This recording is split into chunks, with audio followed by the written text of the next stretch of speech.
করেন। আমার কথা কি ফিল করতে পারছেন? একটু কমেন্টে জানতে চাই, একটু ফিল করলে আমি একটু কমেন্ট দেন, একটু কমেন্টে শুনতে চাই, ফিল করতে পারেন। দেন যখন ফার্স্ট টাইম এই কথাটা মাথা আসলো যে আমাকে ফার্স্ট টাইম আমার নিজের এক্সাম্পল শো করতে হবে, নিজেকে উদাহরণ শো করতে হবে, তখন দেখা যাচ্ছে কোনো সময় খুচরা সেল, কোনো সময় নিজে জোড়া তালি দিয়ে হোক, মাসে ফুল মাসে হোক, টেনে হোক, একসাথে হোক, যেভাবে হোক আপনার এই 1300 পয়েন্ট আমাকে করতে হয়েছে। এবং এটার বিহাইন্ড একটা লজিক ছিল কি আমার, যে যদি আমি একটা দোকান দিতাম, আমার একটা ব্যবসা প্রতিষ্ঠান থাকতো, মাসে যদি 6000 টাকা ভাড়া আসতো, এই দোকান ভাড়া কি আমি না দিয়ে থাকতে পারতাম? এটা ছিল আমার সেলফ কমিটমেন্ট। ডিএক্সএন আমাকে কিছু বলে নাই, কোম্পানি কি আপনাদের কাউকে আমাকে বলেন, এখানে কমেন্ট বক্সে আসেন প্রায় নিয়ার অ্যাবাউট 150-র উপরে স্টার এজেন্ট এখানে আছেন, আপনাদেরকে এই পর্যন্ত কোম্পানি অফিস থেকে কোনোদিন কেউ ফোন দিছে যে ভাই আপনি 1300 পয়েন্ট করবেন কিনা, আইডি অ্যাক্টিভ করবেন কিনা, বোনাস অ্যাক্টিভ করবেন কিনা? কেউ বলছে আপনাদেরকে? বলেন তো। তো তাহলে কি করতে হবে? তাহলে যেটা হবে সেটা হচ্ছে যে সেলফ কমিটমেন্ট থাকলে তখন এই জিনিসগুলো আপনি স্ট্রংলি ডিসিশন মেক করতে পারবেন, যে আপনি দোকান ভাড়া থাকতে হবে, ইলেকট্রিসিটি বিল থাকতে পারে, এমপ্লয়ের কস্ট থাকতে পারে। এই জায়গায় তখন আপনি আর কোনো ধরনের কি করবেন না, এই নিজেকে পিছিয়ে রাখবেন না। এবার আসেন, আরো কমিটমেন্ট আসেন, সেলফ কমিটমেন্টের জায়গায় আরেকটা বিষয় আছে। বিষয়টা হচ্ছে যখন 2018 সালে, দেখেন 2018 সালে যখন বাংলাদেশে কোনো সিঙ্গেল প্রোডাক্ট ছিল না, 2018 সালে তখন বাংলাদেশে ফ্যাক্টরি ছিল না, ইন্ডিয়া ফ্যাক্টরি ছিল না, চায়না ফ্যাক্টরি ছিল না, শুধু বাংলাদেশে ইম্পোর্ট প্রোডাক্ট মালয়েশিয়া থেকে আসতো। In the meantime LC জটিলতার কারণে product totally stop, total stop হয়ে যাওয়ার কারণে আপনি একটু খেয়াল করে দেখেন, অক্টোবর নভেম্বর ডিসেম্বর একদম এটা 2018 সালের লাস্টে, তখন অফিস ঠিকই অফিসিয়াল কার্যক্রম চালাচ্ছে, মানে অফিস টু অফিসিয়াল স্টাফরা ডিউটি পালন করতেছে, টাইম টু টাইম বন্ধ করতে হবে যেহেতু চাকরি করে, আমিও ঠিক সেম তাদের সাথে সেম কাজটা করতেছি, আহসানও সেম তাদের আমাদের মতো সকাল 10টা বাজে অফিসে আসছি।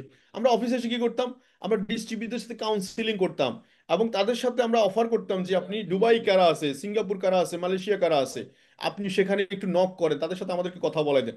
ইভেন আমরা ওখানে বসে বসে, মালয়েশিয়া আমাদের থেকে 2 ঘন্টা ফাস্ট, মানে আমাদের এখানে যখন 10টা বাজে ওখানে কিন্তু 12টা বাজে, আমরা ওদের সাথে কথা বলে বলে আমাদের অফিস দেখে যান, এই দেখেন বাংলাদেশ অফিস, এই অফিসটা 2001 সালের অফিস, আমরা এইভাবে দেখাইতাম।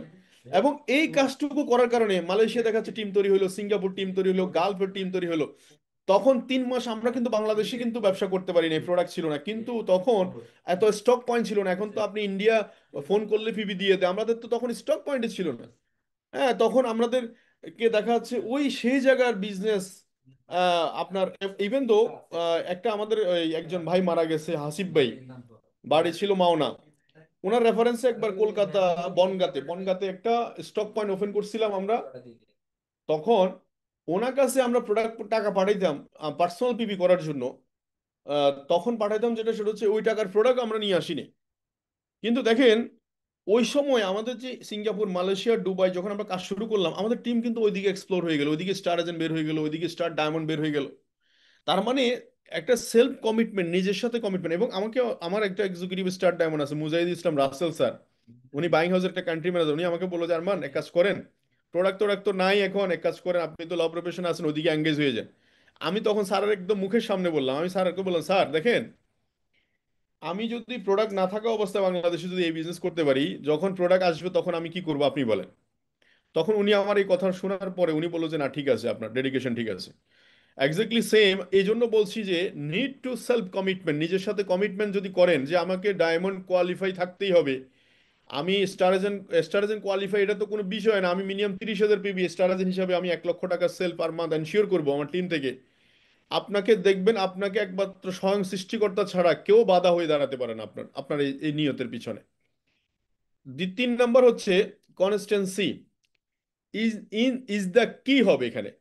এটা হচ্ছে একটা কি ওয়ার্ড, ধারাবাহিকতা। এই যে অনেকে মনে করে যে আমি দেখি আমার টিমে টোটাল সেলস কত হয় দেন তারপরে কি আমি পিবি করব।